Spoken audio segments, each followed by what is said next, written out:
الحمد لله بنعمته تتم الصالحات وبالصلاة والسلام على نبينا محمد صلى الله عليه وسلم جبب لسلب الخير وكف الشر وحصول البركات. أشهد أن لا إله إلا الله وحده لا شريك له وأشهد أن محمدا عبده ورسوله لا نبي ولا رسول بعده. اللهم صل وسلم على نبينا محمد وعلى آله وأصحابه أجمعين. سبحانك لا علم لنا إلا ما علمتنا إنك أنت العليم الحكيم. Hadirin yang dirahmati Allah Subhanahu wa taala, segala puji milik Allah Subhanahu wa taala, dan itu yang selalu kita ucapkan dalam kehidupan kita. Bahkan dalam setiap salat kita baca Alhamdulillah. Kalau dalam bahasa Arab, Alhamdulillah itu namanya adalah al-ta'rif, untuk ma'rifat, tapi artinya adalah lil-ikhtisas, untuk Allah Subhanahu wa ta'ala. Maka segala pujian dan sanjungan yang tepat dan pantas hanya milik Allah. Manusia dipuji dan disanjung di saat dia baik, tapi mungkin 5 menit kemudian dia jadi buruk.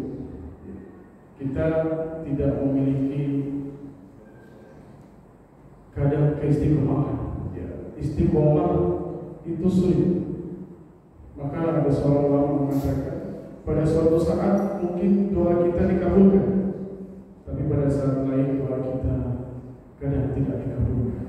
Suatu saat kita menjadi wali Allah, suatu saat kita menjadi wali syaitan. Wali Allah itu kekasih Allah, wali syaitan kekasihnya syaitan. Dalam artian, memang setiap saat dan setiap waktu ketika kita tidak memuji Allah, maka saat itu kita terputus dari rahmat Allah Subhanahu wa taala, karena dengan memujinya akan timbul kasih sayang Allah Subhanahu wa taala. Hadirin yang dirahmati Allah Subhanahu wa taala, maka dengan rahmat Allah, Allah memberikan kita segala yang kita butuhkan dalam hidup ini. Sehingga dalam sebuah kitab yang sering saya baca ada disebutkan, Allahumma ya basital yadaini bil atiyah. Nah, ini kalau yang sering baca biasanya tahu. Allahumma ya basital yadaini bil atiyah, wahai zat yang selalu membuka tangannya dengan pemberian. Walaupun di sini ada kata-kata al-musyabbih, Allah dianggap atau yang agak serupa dengan membagi yadaini bil atiyah.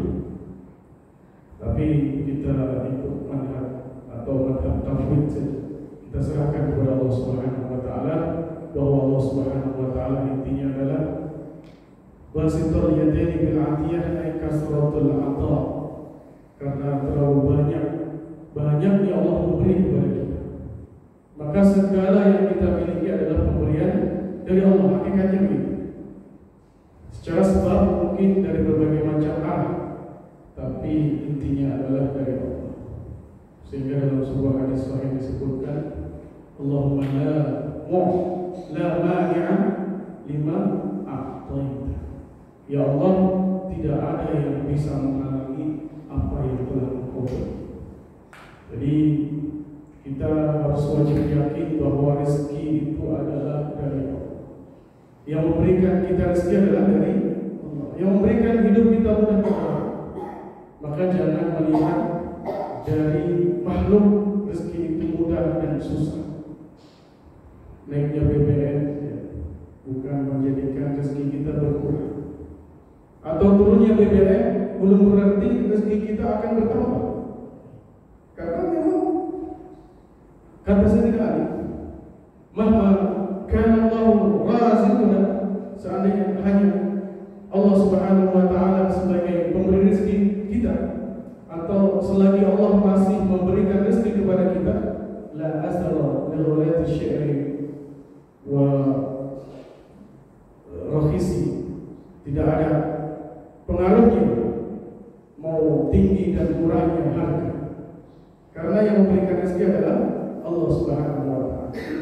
Maka jika yang dilihat adalah Allah, yang diminta adalah Allah, tidak ada kegelisahan yang terlalu dalam hidup. Karena yang diharapkan, yang diminta adalah selain Allah, yang sama-sama juga tidak memberikan manfaat dan mudarat, akhirnya dia pun bersandar kepada bukan selain Allah dan menimbulkan kegelisahan dalam jiwa. Maka kita sebagai orang yang beriman selalu mengucapkan la ilaha illallah. Maknanya adalah la yadurru wa la yanfa' illallah. Tidak ada yang memberikan bahaya, tidak akan yang memberikan manfaat kecuali hanya Allah Subhanahu wa Ta'ala. Laki-laki maupun wanita harus berkeyakinan bahwa Allah Subhanahu wa Ta'ala yang memberikan kebaikan dan memberikan bahaya dalam kehidupan. Hadirin yang dimuliakan oleh Allah Subhanahu wa Ta'ala, Imam Asy-Syafi'i punya guru namanya Imam Malik. Beliau berdua ulama besar. Ada sedikit perbedaan paham mengenai rezeki. Al-rizqu ya'ti bil kasb atau bidun kasb. Rezeki itu datang dengan bekerja dulu atau tanpa bekerja. Al-Imam Asy-Syafi'i beliau berpandangan kerja adalah sebab untuk mendatangkan rezeki. Imam Malik mengatakan tidak perlu kerja karena rezeki sudah menjadi tanggungan Allah Subhanahu wa Ta'ala. Wa ma min dabbatin fil ardh illa 'ala Allahi rizquha. Tidak ada makhluk yang di dunia ini kecuali ditanggung rezekinya oleh Allah Subhanahu wa Ta'ala. Lalu Imam Asy-Syafi'i menggunakan hadis yang menyebutkan law kuntum tatawakkaluna 'ala Allah haqqa tawakkul, seandainya kalian bertawakal kepada Allah dengan sebenar-benarnya tawakal, la ruzqtum, maka kalian akan diberi rezeki kama tuzaqut tayr, sebagaimana diberinya rezeki seekor burung, tantu himasan wa taruhu bitan, terbang pagi dalam keadaan lapar, pulang dalam keadaan jadi kalau kita amati Pak, burung tidak pernah jadi PNS, tapi ada makannya terjaga, tidak pernah ada sawahnya, tidak ada juga ya tanam-tanam, tidak ada tanahnya, apalagi tidak ada juga developernya. Semuanya diberi rezeki oleh Allah Subhanahu wa Ta'ala karena dia adalah min dabbatin fil ardh. Tabdul imasa wa turuhu bitan, pergi terbang dalam keadaan lapar, pulang kenyang. Maka Imam Syafi'i mengatakan law la taruhu tayr la turzi, kalau seandainya burung itu tidak terbang maka tidak ada rezeki. Akhirnya mereka berdua, bahasanya kalau bahasa kita itu mudah namanya challenge, membuat sebuah tantangan. Imam Syafi'i yakin dengan apa yang menjadi pemahamannya.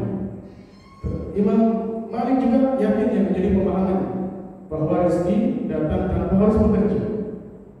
Imam Syafi'i mengatakan asbab perlu dikerjakan. Akhirnya Imam Syafi'i kerja menjadi seorang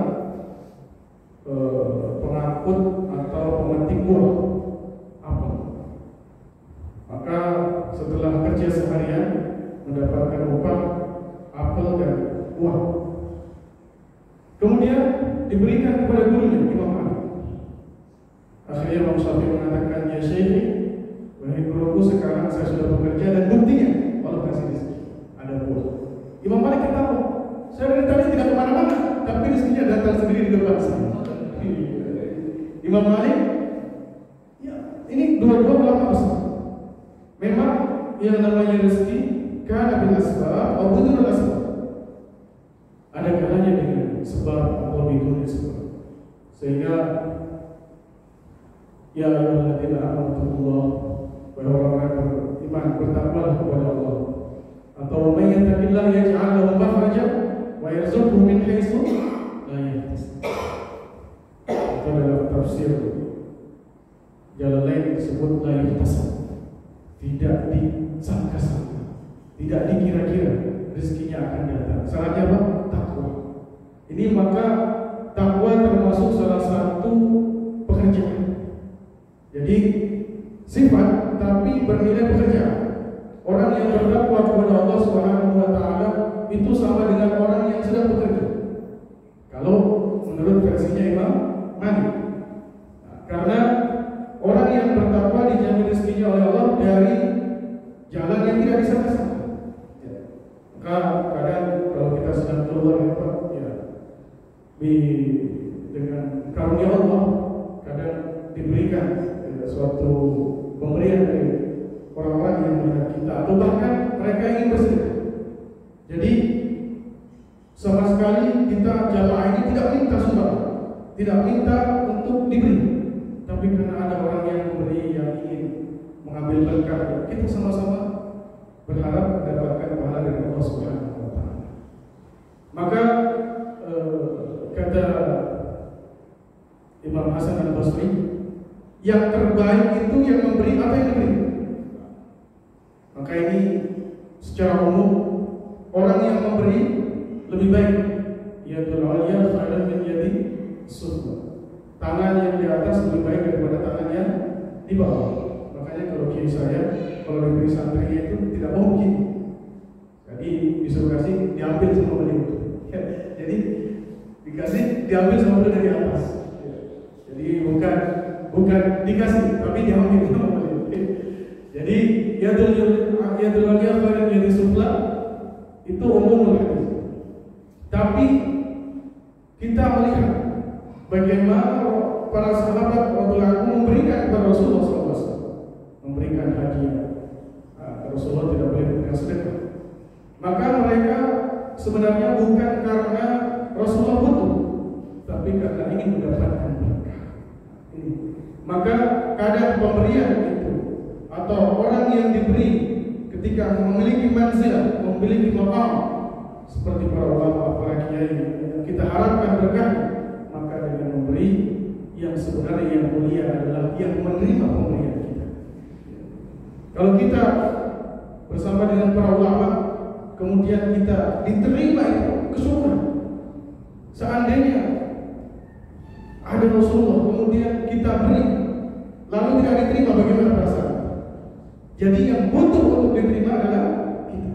Maka kadang jika kita memberi, jangan merasa bahwa kita telah memberi, tapi kita berharap pemberian itu menjadi diterima dan menjadi pahala insya Allah sehingga penuh dengan berkah.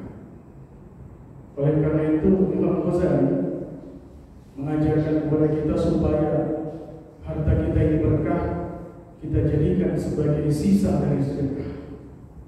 Bagaimana sisa sedekah? Saya gaji 5 juta, maka 100.000 kita sedekahkan, sisanya sisa sedekah semua. Lebih banyak sisa, alhamdulillah tidak apa-apa. Karena yang penting sisa dari kebaikan, sisa dari sedekah.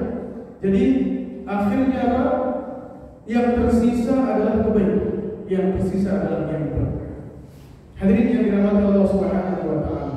Maka inilah Allah Subhanahu wa taala la mani'a lima a'taita. Tidak ada yang menghalangi jika engkau telah memberi Allah. Wala mu'tiya lima mana'ta. Dan tidak ada yang dapat memberi jika engkau telah melarang, jika engkau telah menghalang. Nah, ini merupakan keyakinan yang dalam bagi diri kita. Tidak usah kita berharap ingin mendapatkan jabatan, berharap ingin mendapatkan ini itu ya. Jika harapan kita bukan kepada Allah Subhanahu wa taala. Maka di saat keluar ini dilarang, jangan mengharap kepada makhluk, mengharap hanya kepada Allah. Karena tarbiyah yang besar, ujian yang berat adalah ujian yang ada dalam hati dan pikiran kita. Ya. Belum terlaksana, belum terucap, sudah terlintas. Akhirnya itu menjadi sebuah penilaian dari Allah Subhanahu wa taala. Oh hambaku, harapan dan tujuannya kepada makhluk, bukan kepada Allah. Maka ini adalah amal batin yang sangat berbahaya. Jika seorang hamba dia menyangka baik kepada Allah, maka Allah akan berikan kepada kebaikan. Sehingga Allah dalam hadis qudsi mengatakan, ana inda dhanni abdi. Saya menurut persangkaan hamba. Jadi persangkaan itu bukan harus seperti yakin. Dia baru menyangka, nanti saya kesana saya akan dikasih makan. Itu sudah menyangka, dan dia tidak menyandarkan kepada Allah, sudah mulai berkurang keyakinannya kepada Allah. Dan jika sudah menjadi keyakinan, maka menjadi musyrik.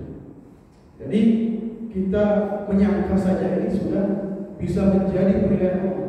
Allah mau tolong atau tidak ketika kita menyangka baik kepada Allah Subhanahu wa taala. Hadirin yang dimuliakan oleh Allah Subhanahu wa taala, maka keyakinan kepada Allah yang kita tanam dalam diri kita ini selalu bergoyang-goyang dengan keadaan kehidupan dunia yang mungkin selalu mengalami. Maka Rasulullah SAW selalu menasihati para sahabatnya. Bahkan ini dilakukan oleh seorang sahabat, namanya Abu Ubaidah. Beliau mengatakan, nahnu nu'min sa'at, hayya bina nu'min sa'at. Mari kita beriman sesaat. Pada hal ini pada zaman sahabat. Hadisnya sahih bahwa ada sahabat yang meminta untuk berkumpul, mengatakan nu'min sa'at, mari kita beriman sesaat.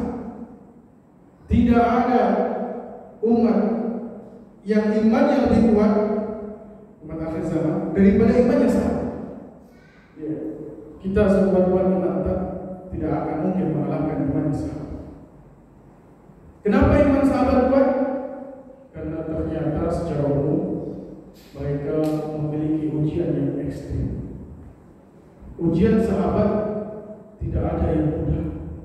Ujian keimanan mereka ujian-ujian yang berat. Ujian mulai dari disiksa orang-orang kafir, diboikot sampai mereka tidak bisa berjual beli, tidak bisa mendapatkan makanan, sampai akhirnya sekitar 4 tahun. Itu berkaitan dengan marahnya orang-orang Quraisy karena Rasulullah tidak diserahkan kepada mereka. Akhirnya marahnya orang-orang kafir Mekah. Akhirnya orang Quraisy diboikot, tidak boleh berjual beli, tidak boleh berdagang, tidak mendapatkan akses, dan akhirnya mereka hanya makan yang ada, dedaunan dan sebagainya. Dan itu menjadi ujian berat bagi para sahabat. Selanjutnya mereka bukan hanya diuji satu kali, bertubi-tubi diuji, dan akhirnya mereka bertanya, mata Rasulullah, kapan pertolongan? Sudah begitu beratnya ujian, baru mereka bertanya, mata Rasulullah. Rasulullah hanya menjanjikan, ala inna Rasulullah, pertolongan Allah itu dekat. Jadi ketika seseorang mendapatkan ujian yang ekstrim, yakin bahwa rahmat Allah juga akan ekstrim. Dalam artian rahmat Allah juga akan besar, pertolongan Allah juga akan besar. Maka orang-orang dulu yang imannya kuat pasti ujiannya juga berat. Ulama-ulama dulu yang alim, yang hebat, pasti belajarnya juga ekstrim. Para dai-dai yang tangguh, mereka juga dai-dai yang istiqomah dengan ekstrim. Para orang-orang soleh yang istiqomah, mereka juga berat dalam mempertahankan keistiqomahan. Maka semakin berat kita mempertahankan hak, mempertahankan kebaikan, maka akan semakin berkah, semakin dapat hidayah, semakin mudah mendapatkan rahmat Allah Subhanahu wa taala. Hadirin yang dirahmati Allah Subhanahu wa taala. Maka dalam keyakinan ini kita perlu selalu contoh Rasulullah SAW dalam amalan. Karena kadang ketika kita melihat hanya aspek keyakinan saja, tidak melihat bagaimana perilaku Nabi menjadi orang-orang yang keras. Harus begini, harus begitu. Tidak mau menjalankan adab-adab sebagaimana yang dilakukan oleh Rasulullah SAW. Rasulullah SAW adalah orang yang paling lembut. Sahabat. sahabat radhiyallahu anhu itu orang paling keras di saat belum Islam. Mereka tidak mau menjalankan adab-adab sebagaimana yang dilakukan oleh Rasulullah SAW. Rasulullah SAW adalah orang yang paling lembut. Sahabat radhiyallahu anhu itu orang paling keras di saat belum Islam. Mereka tidak mau menjalankan adab-adab sebagaimana yang dilakukan oleh Rasulullah SAW. Rasulullah SAW adalah orang paling keras di saat belum Islam. Umar radhiyallahu anhu adalah orang yang paling keras. Tetapi ketika bertemu dengan Rasulullah, diajar adab oleh Rasulullah, diajar Islam oleh Rasulullah, beliau berubah. Pada suatu hari Rasulullah SAW meminjam uang orang Yahudi dalam tempo 1 bulan. Maka Rasulullah SAW akan berjanji beliau akan mengembalikan uang itu setelah 1 bulan. Si Yahudi itu memang mencari masalah. Belum cukup 1 bulan dapat kepada Rasulullah SAW. Dia mencaci maki Rasulullah di depan para sahabat. Maka Umar mendengarkan itu langsung marah. Bahkan mau memenggal kepala Yahudi. Akhirnya si Yahudi pergi. Setelah Yahudi pergi, maka Rasulullah SAW menasihati Umar, "Wahai Umar, sekarang kamu bertanggung jawab untuk membayar hutang yang telah saya pinjam. Yang kedua, kamu minta maaf dan berikan tambahan kepada." Ya, Umar yang keras diajari sama Yahudi untuk berakhlak. Kadang kita sesama Muslim saling membunuh. Ya. Tapi ini Rasulullah kepada orang Yahudi disuruh untuk minta maaf dan memberikan tambahan dari hutang yang telah diberinya. Umar akhirnya datang meminta maaf dan si Yahudi mengatakan, "Kenapa kau minta maaf?" "Saya diminta oleh Rasulullah SAW untuk minta maaf." Maka si Yahudi itu mengatakan, "Saya sebenarnya meminta bayaran dari hutang saya, menagih hutang saya bukan karena saya ingin uangnya kembali, tapi saya ingin mencoba apakah dia benar Nabi Allah, dan ternyata dia tidak mau. Bahkan ingin memberikan tambahan atas hutang saya, maka benar dia adalah Nabi dan saksikan Umar, saya sekarang masuk." Akhlak yang mulia. Itulah contoh dari Rasulullah SAW. Betapapun beratnya ujian yang dihadapi oleh Nabi dengan dicaci maki, tetapi semuanya sudah bisa diselesaikan dengan akhlak beliau yang mulia. Maka sahabat radhiyallahu anhu menjadi bisa lembut, bisa tenang, bisa lebih mulia akhlaknya karena mencontoh Rasulullah SAW. Maka kita belajar untuk berakhlak mulia dengan ikramul muslimin, memuliakan kita sesama muslim. Dan di antara memuliakan sesama muslim adalah menutupi aib-aib. Sekarang orang kalau melihat aib orang lain, suka sekali disebarkan di medsos. Semuanya orang sudah tahu aib-aib itu. Padahal man kasaba awrata akhihi kasyafahu Allahu awratahu fid dunya wal akhirah hatta yaftihahu fi baiti. Barang siapa yang membuka aib saudara muslim, maka Allah Subhanahu wa taala akan membuka aibnya di dunia dan di akhirat. Sampai dia akan merasa malu di rumahnya sendiri karena ternyata istri dan anaknya mengetahui. Maka sebenarnya lebih banyak aib kita yang ditutupi Allah Subhanahu wa taala daripada yang dibuka. Allah Subhanahu wa taala as-Sattar yang Maha Menutup. Kita merasa sendiri, kita lihat bagaimana pribadi kita masing-masing. Banyak hal-hal yang mungkin jika ditahu oleh orang lain merasa malu kita di hadapannya. Tapi kadang kita tidak merasa malu di hadapan Allah Subhanahu wa taala. Nah, ini masalah besar. Kita berupaya menutup aib diri kita dari manusia, tapi tidak bisa menutupi dosa-dosa kita kepada Allah Subhanahu wa taala. Maka orang yang selalu menjaga lisannya, kemudian dia tidak berbicara hal-hal yang dapat membuat orang lain tersakiti hatinya, dijamin surga oleh Allah Subhanahu wa taala. Rasulullah SAW mengatakan barang siapa yang dapat menjaga ini, yaitu belum mengambil lisannya, maka saya menjaminnya surga. Lisan ini sekarang diwakili oleh tangan dengan mengetik di media sosial. Maka kita hati-hati jangan sampai kita men-share mengetik dengan hal-hal yang dapat membuka aib saudara muslim kita. sekalian yang dirahmati Allah Subhanahu wa taala. Maka setelah kita benar-benar bisa memuliakan orang lain, kita perlu menjaga zikir dan baca Quran kita. Karena membaca Al-Quran adalah merupakan kebiasaan orang-orang saleh. Orang yang bertakwa, orang yang saleh selalu dekat dengan Al-Quran. Karena Al-Quran walaupun tidak diketahui maknanya, menimbulkan keberkahan. Ada orang yang hanya sekedar mengumpulkan Al-Quran yang telah robek, kemudian disimpan di tempat yang tinggi. Karena begitu kebaikannya, Allah Subhanahu wa taala berikan hidayah dia sehingga anaknya menjadi ahli Quran. Ya, dia mendapatkan hidayah, anaknya dijadikan seorang santri di pondok pesantren, tapi kemudian menjadi ahli Quran.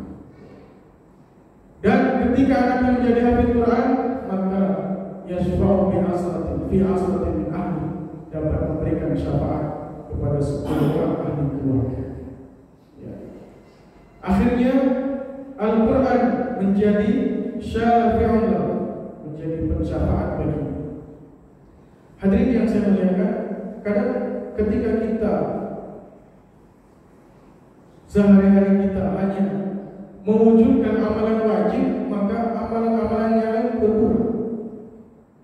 Kita ini sholat wajib hanya 5 kali, sedangkan waktu yang panjang adalah untuk hal-hal yang dalam Islam menjadi tidak wajib.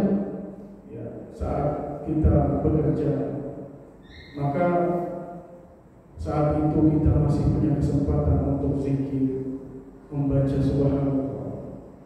Di jalan, Masya Allah, kalau kita kerja agak jauh, maka mungkin 50% waktu kita itu di jalan, apalagi jalanan macet.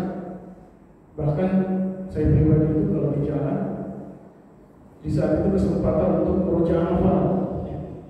Karena di jalan ini, Masya Allah, terlalu panjang, kadang dekat tapi karena macetnya jauh, banyak berdiam diri.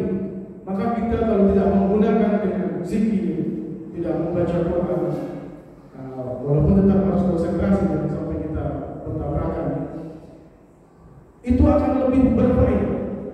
Minimal membaca subhanallah, subhanallah, alhamdulillah, alhamdulillah di jalan sambil membawa kendaraan. Ini lebih berkah. Seandainya dari rumah kita membaca la ilaha illallah sampai tempat kerja 1000 kali, insya Allah berapa pahala. Bahkan kalau kita baca salawat dari rumah sampai 1000 kali di tempat kerja, Rasulullah bersabda, barang siapa membaca salawat kepada aku 1000 kali, maka minta apa saja kepada aku akan aku kabulkan. Kata Allah Subhanahu wa taala akan mengabulkan doa dengan diawali salawat kepada Rasulullah. Akhirnya ada ulama yang selalu memberikan amal ketika ada orang datang minta doa, maka ditanya, kamu sudah baca salawat? Sudah. Berapa? 100. Oh, tambah lagi 1000. Baca salawat 1000 kali, insya Allah hajat-hajat akan dimudahkan oleh Allah Subhanahu wa taala. Maka kalau kita waktu-waktu luang kita, waktu-waktu kosong kita tidak kita gunakan untuk berzikir, maka akan sia-sia. Begitu banyak waktu selain daripada ibadah wajib yang bisa kita gunakan berbanyak zikir kepada Allah. Padahal kewajiban untuk mengingat Allah itu adalah di saat sholat. Aqimis sholata lidzikri. Dirikanlah sholat untuk mengingat aku. Nah ini kadang saat sholat kita malah tidak mengingat Allah. Kadang ini memang Masya Allah. Kadang kita sholat khusyuk, kadang suatu saat sholatnya berantakan. Ya. Kadang di saat sholat awalnya khusyuk, di tengah-tengah mulai terganggu, apalagi kalau ada anak-anak ribut. Ya. Ini kondisi sholat kita. Lalu sholat kita yang menjadi jaminan bahwa kita diperintahkan oleh untuk mengingat Allah berubah, tidak mengingat Allah.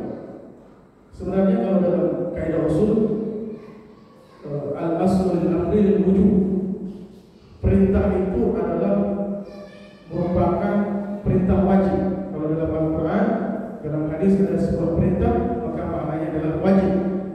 Aqimis sholata lidzikri. Dirikanlah salat untuk mengingat. Maka mengingat Allah dalam salat hukumnya wajib. Kalau dalam perspektif usul. Tetapi Allah Subhanahu wa taala mengetahui kemampuan kita. Konsentrasi kita mungkin ini hanya saat rakaat pertama, rakaat kedua, rakaat ketiga sudah mulai ingat masalah-masalah lain. Bahkan ada orang yang kehilangan kunci, Pak. Dia berupaya untuk sholat, ya. Karena kalau ada masalah kita sholat. Ternyata ketika sholat malah teringat kuncinya. Ini masalah. Ternyata di atas untuk rumah itu yang di pintu, nah itu tidak persis. Baru dia ingat waktu sholat. Ini masalah. Padahal saat sholat harusnya mengingat Allah, tapi ketika sholat ingat yang lain. Bagaimana menurut hal ini? Menurut Ibnu Athaillah mengatakan, jangan sampai meninggalkan zikir kepada Allah atau ingat kepada Allah walaupun kau belum mendapatkan khusyuk.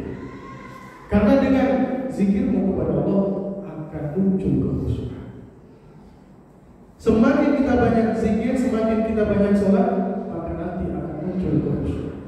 Jadi kalau ada orang yang mengatakan saya tidak khusyuk, jadi saya tidak sholat, ini salah. Tidak mungkin dia akan jadi khusyuk kalau dia tidak banyak sholat. Tidak mungkin dia akan zikir dengan ikhlas, dengan istiqomah kalau baru zikir 100 kali sudah pusing. Maka semakin banyak zikirnya, semakin banyak sholawatnya, semakin banyak lantunan baca Qur'annya, semakin ikhlas dan semakin mendapatkan derajat dari sisi Allah Subhanahu wa taala. Maka zikir yang wajib adalah di dalam sholat. Tapi di luar sholat diberikan kesempatan oleh Allah Subhanahu wa taala untuk tidak berzikir. Namun jika ada orang yang berzikir, maka akan diberikan rahmat yang besar oleh Allah. Karena malaikat-malaikat sayyaru yang sedang mencari orang-orang yang sedang berzikir, maka mereka akan datang ke majelis zikir itu, lalu mereka akan memanggil teman-temannya dan disaksikan oleh Allah Subhanahu wa taala, lalu nama-nama kita, nama kedua orang tua kita dibangga-banggakan di majelis para malaikat. Ya. Kita saja disebut di DPR, Pak, senang nama kita. Ya, walaupun tidak kelihatan apa kerjanya. Ya. Tapi nama kita disebut-sebut oleh Allah Subhanahu wa taala di majelisnya para malaikat yang mulia, yang begitu agung, yang tidak ada dosa. Yang mana bukan hanya nama kita, nama kedua orang tua kita disebut-sebut di majelisnya para malaikat karena telah mengagungkan membesarkan nama Allah Subhanahu wa taala. Di majelis-majelis ta'lim seperti ini, majelis-majelis bayan, majelis yang membesarkan nama Allah Subhanahu wa taala, ini nama-nama kita diagungkan oleh Allah Subhanahu. Hadirin yang saya muliakan Allah Subhanahu wa taala. Udhkuruni adzkurkum washkuruli wa la takfurun. Ingatlah kepadaku, niscaya aku akan ingat kepadamu. Jadi Jenderal Yusuf yang Dr. cerita, beliau ketika masih aktif menjadi tentara, saat itu perang di Timur, menasihati para pasukan yang muslim, jangan lupa kepada Allah Subhanahu wa taala. Satu detik kalian lupa kepada Allah, maka peluru akan masuk ke tubuh. Artinya bukan berarti orang berzikir kebal, ya, tapi ditolong oleh Allah Subhanahu wa taala. Fadhkuruni adzkurkum. Kalau kalian mengingat aku, niscaya aku akan ingat kepadamu. Maka di sini kita bisa lebih meyakinkan bahwa sebenarnya yang membuat kita ingat kepada Allah itu siapa? Allah. Maka kalau kita tidak ingat kepada Allah, Allah sudah melupakan kita. Maka kita bersyukur jika suatu saat mobil di tengah jalan, dalam pekerjaan, mau tidur, kita dalam sholat, dalam aktivitas kita diingatkan, ingat Allah, zikir. Maka dengan itu kita dirindukan oleh Allah, ingin kita mengingat. Maka dengan demikian kita semakin yakin bahwa apa yang saya lantunkan ini bukan hanya sekedar ucapan, bukan hanya sekedar lantunan biasa. Zikir-zikir yang kita baca, bacaan-bacaan doa yang kita lantunkan, itu merupakan lafaz-lafaz yang mulia,